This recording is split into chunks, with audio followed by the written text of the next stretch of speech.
오늘 우리에게 주신 하나님의 말씀을 먼저 우리 함께 읽고 말씀을 전하고 그 다음에 우리 한 번 더 찬양하고 우리 주님 앞에 뜨겁게 기도하는 시간 갖도록 하겠습니다. 로마서 8장 26절 말씀입니다. 신약성경 로마서 8장 26절 말씀, 신약성경 250페이지입니다.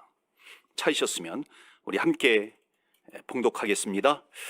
이와 같이 성령도 우리의 연약함을 도우시나니 우리는 마땅히 기도할 바를 알지 못하나 오직 성령이 말할 수 없는 탄식으로 우리를 위하여 친히 간구하시느니라. 아멘. 우리 한 번만 더 읽을까요? 다시 한번 우리 읽습니다. 시작. 이와 같이 성령도 우리 연약함을 도우시나니 우리는 마땅히 기도할 바를 알지 못하나 오직 성령이 말할 수 없는 탄식으로 우리를 위하여 친히 간구하시느니라. 아멘. 우리는 연약함이 있습니다. 그러나 오늘 성령님께서, 임재하신 성령님께서 우리의 기도를 강하게 이끌어 주실 줄 믿습니다. 오늘 주님을 붙들고 예수 이름의 권세를 사용하면서 기도할 때 어둠의 영이 떠나가며 성령님께서 역사해 주시고 성령으로 충만하게 되며 또 하나님의 임재를 체험하며 또 하나님께서 우리를 붙들어 주시고 일으켜 주시는 것을 체험하는 이 시간이 될 줄 믿습니다. 그래서 기도가 너무나도 귀한 것입니다. 우리 암 선고를 받으시고 암 투병 중에 있는 성도님이 계시는데요. 원래 이렇게 암 선고를 받고 암 투병을 하게 되면은 믿지 않는 사람들은 거의 어떤 모습이 되냐면 자기 중심이 됩니다. 그러니까 모든 사람들이 자기를 봐줘야 되고요, 자기를 위해 줘야 됩니다. 그런데 이분의 고백은 어떻게 고백하냐면은 내가 정말 사랑을 많이 받았는데 내가 어떻게 그 사랑을 다 갚을 수 있을까? 하나님이 나를 부르시기 전에 내가 그 사랑을 갚을 수 있을까? 이렇게 고백하는 거죠. 그 고백이 완전히 다릅니다. 여러분, 왜 이렇게 고백할 수 있을까요? 우리에게는 하나님의 형상이 있습니다. 하나님의 형상이 깨어난 거죠. 고린도후서 13장 5절 말씀 보시면 너희가 믿음 안에 있는가? 너 자신을 시험하고 너 자신을 확증하라. 그 다음에 중요한 말씀이 나옵니다. 예수 그리스도께서 너희 안에 계신 줄을 너희가 스스로 알지 못하느냐? 그렇지 않으면 너희는 버림받은 자니라. 예수 그리스도께서 내 안에 계신다라고 하는 것을 우리는 알 수 있다는 겁니다. 예수의 영이 없으면 우리는 버림받은 자입니다. 예수의 영이 내 안에 있으면 어떻게 됩니까? 정말 예수의 영이 있으면 과학적으로 이해되지 않는 거라 할지라도 하나님께서 일으켜 주셨고 하나님께서 기적을 베풀어 주셨다라고 하는 것을 믿게 됩니다. 또한 내가 어떤 고난의 길, 고통의 길을 걸어간다 할지라도, 두렵고 답답한 길, 불안한 길을 걸어간다 할지라도요, 하나님께서 주는 기쁨과 평강이 나에게 있습니다. 세상이 줄 수 없는 거죠. 예수 그리스도가 내 안에 있어요. 예수의 영이 내 안에 있어요. 내가 영적으로 깨어났어요. 하나님의 형상으로 내가 회복이 되었어요. 이게 또 무슨 뜻이냐면요, 하나님의 말씀이 믿어지는 겁니다.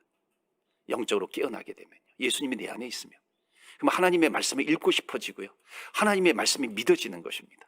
그리고 하나님의 말씀에 순종하고 싶어지는 마음이 내 안에 생기는 것입니다. 성령님의 역사이죠. 그러니까 성령의 하나님의 말씀에 순종하다 보면 성령의 능력으로 하나님께서 일하시는 것을 경험하게 됩니다. 아, 하나님이 내 주변에 계시는구나. 나와 함께 하시는구나.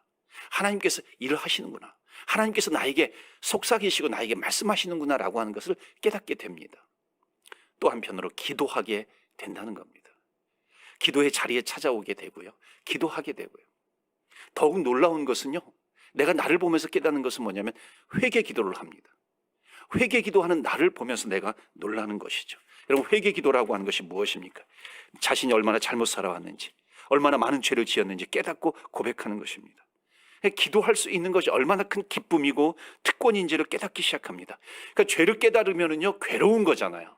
그런데 기도하는 가운데 내 안에 성령님이 계시고 내가 영적으로 깨어있고 예수님이 나에게 있기 때문에 하나님의 기적을 알고 말씀을 알고 기도하는 사람은 죄 때문에 두려워하지 않고 불안해하지 않고 괴로워하는 것이 아니라 세상이 알 수 없는 평안함이 나에게 찾아온다는 것을 알 수 있습니다. 왜 이런 경험을 합니까? 성령을 받았기 때문인 줄 믿으시기 바랍니다. 내 안에 성령님이 계세요. 오늘 본문의 말씀 로마서 8장 26절을 읽었는데 그 앞에 보시면 2절 말씀 보시면 그리스도 예수 안에 있는 생명의 성령의 법이 사망의 죄와 사망의 법에서 우리를 해방시켰다. 우리를 해방시켜 주셨기 때문에 성령이 오시면은 사망의 법에서 해방이 된다는 것입니다. 성령이 오시는 사건, 내 자신 영적인 존재임을 깨닫는 이 사건을 경험하게 되면은 삶의 기준이 완전히 바뀌게 됩니다. 기도도 바뀌게 되는 것이죠. 성령님이 내 기도를 인도해 가시는 것입니다. 그래서 성령님이 내 기도를 인도해 가시는 것을 깨닫지 못하면 평생 하나님의 자녀가 아닌 어찌 보면은 종의 신분, 종교인으로 기도하게 됩니다. 종교인으로 살다가 가는 거죠. 로마서 8장 14절 보시면은 이 사도 바울이 놀라운 선언을 합니다. 하나님의 영으로 인도함을 받은 사람은 곧 하나님의 아들이라고 하는 겁니다. 여러분, 하나님의 아들이 누구예요? 예수님 아닙니까? 그런데 하나님의 영으로 인도함 받은 사람이 누구다? 누가 된다? 하나님의 아들이 된다는 것입니다. 왜냐하면 영접하는 자, 곧 그 이름을 믿는 자들에게는 하나님의 자녀가 되는 권세를 주셨다 그랬습니다. 이거 같은 얘기입니다. 하나님의 자녀가 되었으면 내가 어떤 권세를 갖습니까? 하나님의 자녀의 권세, 이것을 가지고 기도하는 것은 어떤 기도일까요? 중요한 것은 내가 하나님의 자녀가 되었어요. 양자의 영을 받았어요. 하나님의 자녀의 권세를 가지고 그 권세를 가지고 기도를 해요. 그러면 어떤 기도가 되냐면 믿음의 기도가 된다는 것을 믿으시기 바랍니다. 믿음의 기도가 돼요. 믿음은 바라는 것들의 실상입니다. 여러분, 긍정적인 사고가 믿음은 아닙니다. 그러나 믿음이 있으면 긍정적인 사고를 하게 됩니다. 그러니까 믿음을 가지고 기도하면 하나님께서 우리를 거절하지 않으신다는 것을 믿게 됩니다. 여러분, 이런 믿음이 있어요. 하나님이 나를 거절하지 않으세요. 이런 믿음이 있으면 내가 주님 앞에 나가 기도해요. 하나님께서 나를 받으신다는 것입니다.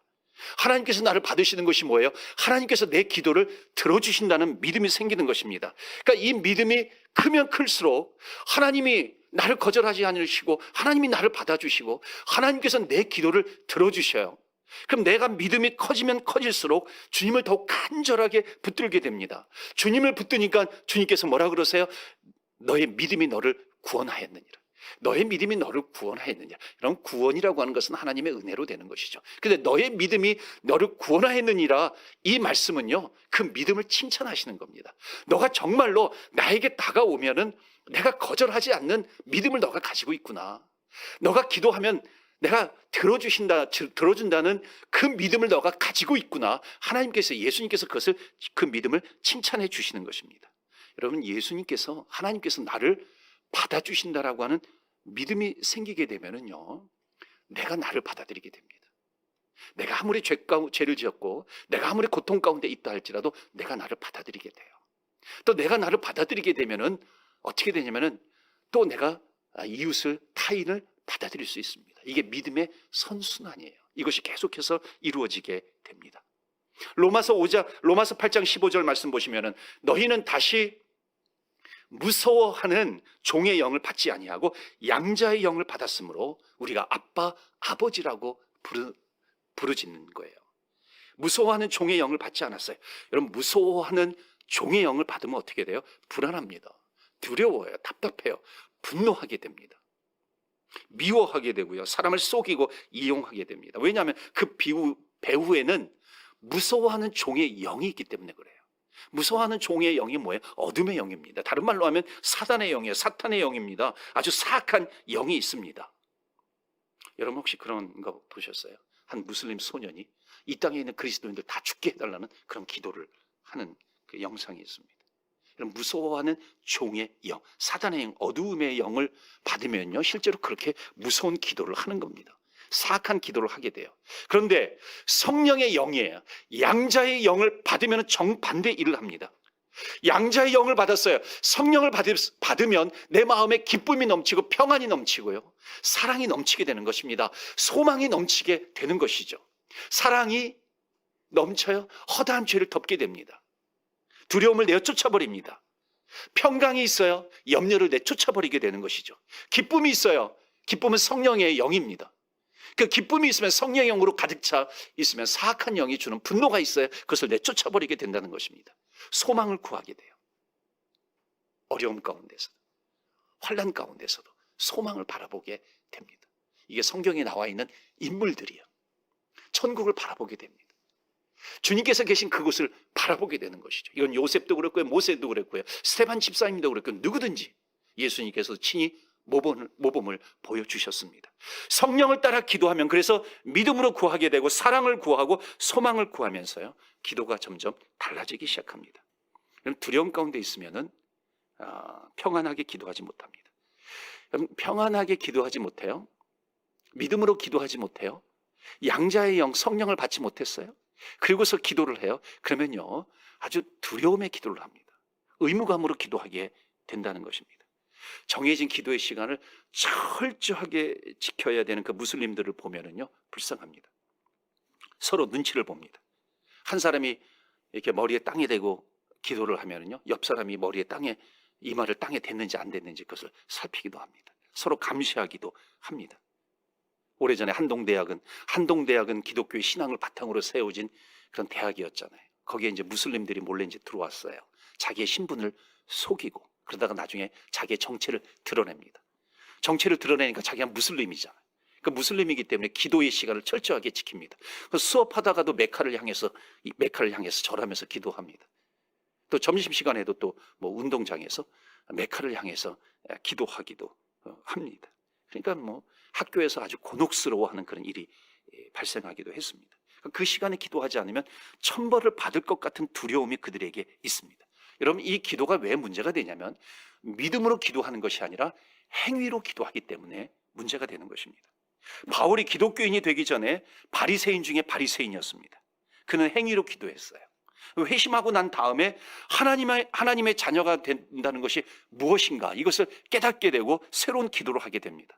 그리고 교인들에게도 새로운 기도를 하라고 가르치죠. 그게 무슨 기도입니까? 유다서 1장 20절에 보면 믿음 위에서 성령을 따라서 기도해라. 성령을 따라서 기도해야 된다는 것입니다. 에베소서에도 보면은 모든 기도와 간구를 하되 항상 성령 안에서 기도를 하고 깨어서 구하라. 그러니까 성령으로 기도하게 되면은 믿음으로 기도하게 되고 소망을 가지면서 기도하게 됩니다. 아무리 캄캄한 터널을 지나간다 할지라도요, 믿음으로 기도하는 사람에게는 어떤 믿음이 있어요? 어떤 소망이 있어요? 이 터널을 지나면은 반드시 빛이 비춰지는 그 세계로 인도해 주실 것이다 라고 하는 믿음이 있고 소망이 있습니다. 그 소망을 절대로 놓지 않아요.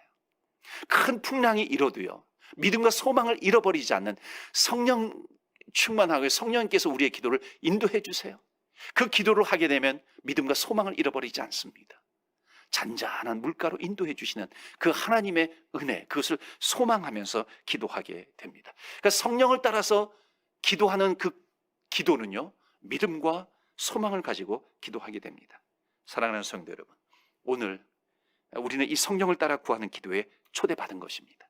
좁은 마가의 다락방에 120명의 성도들이 모여서 기도할 때, 성령의 임재를 소망하면서 기도할 때 결국 세계 선교, 세계 복음을 하고 하는 하나님의 뜻을 이제 시작하게 되었습니다.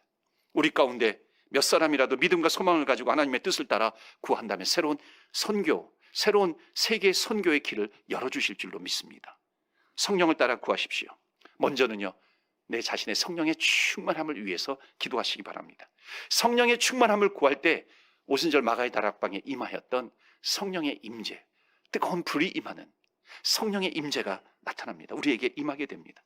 그때 우리는 성령의 임재를 거스르지 않고 임해 오신 주님께 우리는 순종할 수 있도록 우리의 믿음의 귀와 우리의 믿음으로 우리는 귀와 우리의 입술을 열어야 될 줄로 믿습니다.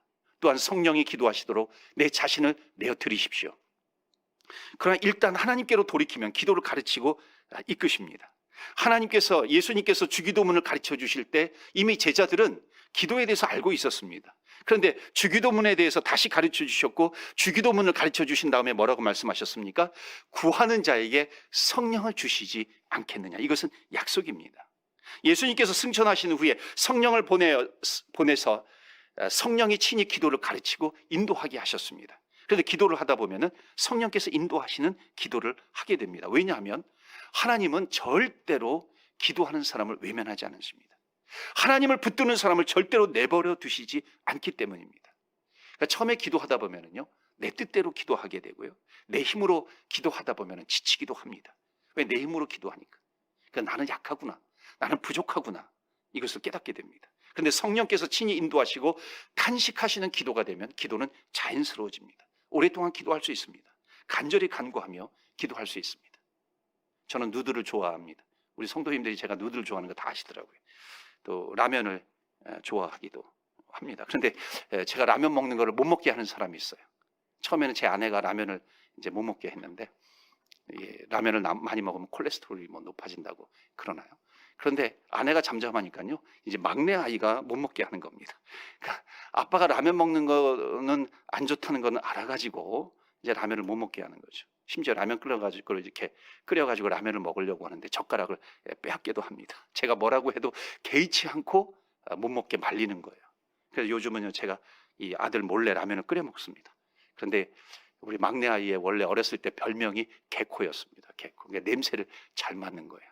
제가 라면을 끓여 먹고 조금 시간이 지나도 어느새 아는 거예요. 아빠 라면 먹었지? 아빠 라면 먹었지? 칼처럼 아는 겁니다. 이제는 아내만이 아니라 아들에게도 제가 라면을 먹다가 야단 맞는구나, 이런 생각을 합니다.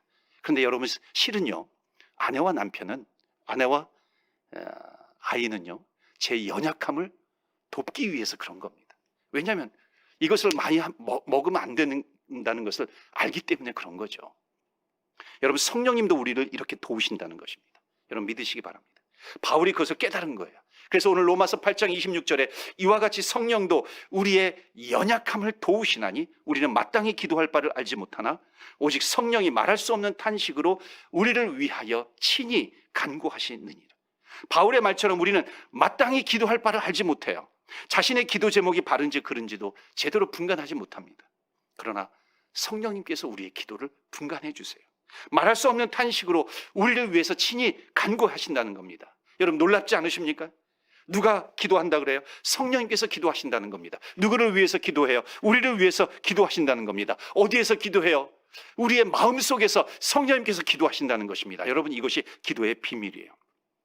그렇기 때문에 내가 기도의 자리에서 할 일은 무엇이냐면 성령님께서 기도하시도록 성령님께 내 자신을 내어드리는 것입니다. 내가 구할 바를 알지 못해도 내가 주여 주여 내가 외치면은 주님이 나를 아신다는 겁니다. 때로는 내가 어떻게 구해야 될지 모르겠어요 하시는 분이 계세요. 자녀를 위해서 내가 어떻게 기도할지 모르겠어요. 그런 분도 계십니다. 여러분, 일단은요, 성령의 충만함을 위해서 기도하십시오. 하나님, 우리의 자녀가 믿음이 충만하고 성령으로 충만케 하여 주시옵소서. 왜냐하면 그 기도의 말로 믿음으로 충만해지고 성령으로 충만해지게 해 주시옵소서. 그 기도야말로 최고의 자녀를 향한 사랑이기 때문에 그렇습니다. 생각과 마음이 아버지께 합하도록 또 인도해달라고 기도하십시오. 성령의 뜻을 따라 기도할 때 기도가 풍성해지는 것을 깨닫게 될 것입니다. 때로는 내가 기도하지 못해도 주여 주의 이름을 부르면서 기도하는 것입니다. 주님의 이름을 불러요. 다른 내용이 없어요. 어떻게 기도할지 모르겠어요. 그러나 내가 주의 이름에 권세가 있는 것은 알아요. 그것을 믿어요. 그리고 주여 주여 주의 이름을 부르며 나아갑니다.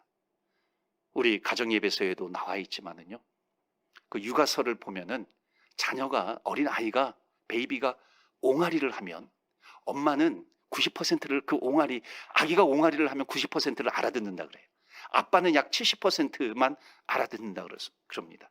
왜냐하면은 이 아이와는 아빠보다는 엄마가 아이와 함께 더 오랜 시간을 있었기 때문에 그런 거죠. 그렇기 때문에 함께 오랜 시간 있었기 때문에 엄마는 아기가 옹알이를 해도 그 소리를 듣는 것입니다.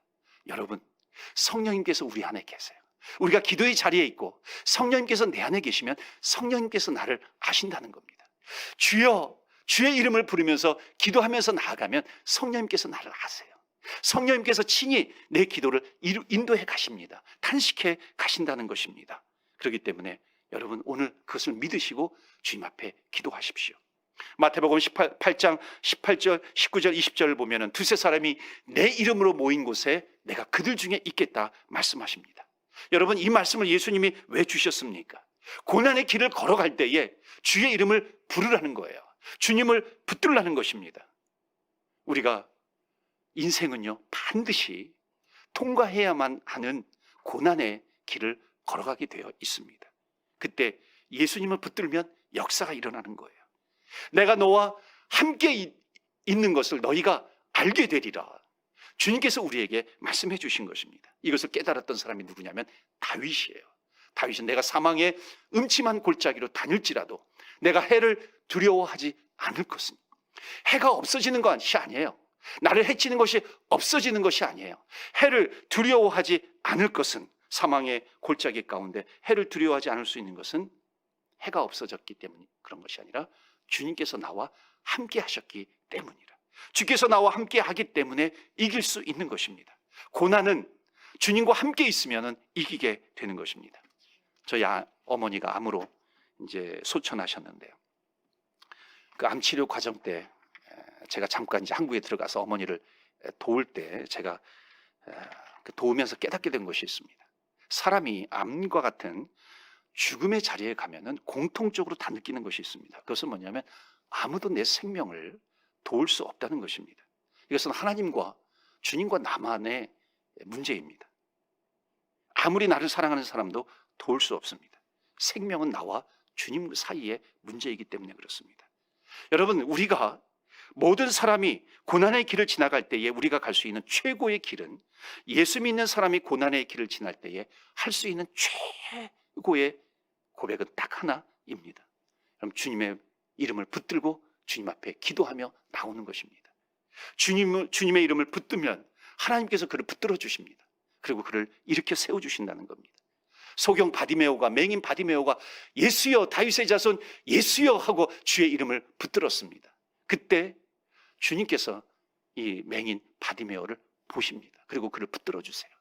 12해 동안 혈루병 걸린 여인이 예수님의 옷자락을 붙습니다. 주님의 이름을 부르면서 주님 앞에 간절히 나오는 것이에요. 그때 다른 사람들은 몰랐어요. 사람들은 보지 못했지만 예수님은 누가 내 옷자락을 믿음으로 붙드는지 알게 되었습니다. 그리고서 정확하게 그 여인을 지적합니다. 그 여인을 아신다는 것이죠. 여러분, 우리가 이 땅에 얼마나 많은 사람들이 있어요. 밴쿠버에 우리가 얼마나 많은 사람들이 있어요. 100만 명, 200만 명이 넘는 사람들이 살고 있습니다. 그러나 그렇게 수많은 사람들이 살고 있다 할지라도 내가 성령님께서 내 기도를 인도해 주시고 주의 이름에 권세가 있습니다. 그 믿음을 가지고 내가 주여 하고 주님을 부르게 되면은 아무리 이 땅에 사람들이 많이 살고 있다 할지라도 믿음을 가지고 주님께 나오고 믿음을 가지고 주님을 부르는 사람을 주님께서는 마치 맹인처럼, 바디메오처럼, 그리고 12해 동안 혈루병 걸린 여인처럼 정확하게 그를 아신다는 겁니다. 보신다는 것이에요. 그리고 그를 붙들어 주실 줄 믿습니다. 그러면 하나님께서 나를 붙들어 주시는 것을 체험하게 될 줄 믿습니다. 그래서 예수님의 이름으로 기도하는 사람은요, 하나님께서 나를 붙들어 주시는 것을 반드시 체험하게 됩니다. 여러분, 힘드세요? 주님을 더욱 붙드시기 바랍니다. 어려우세요? 주님을 더욱 세게 주님을 붙드시는 이 시간이 되기를 바랍니다. 우리가 주님을 붙들면 붙들수록 주님께서는 우리를 더 세게, 더 우리를 끌어안아 주시고 우리를 붙들어 주시고 우리를 인도해 가십니다.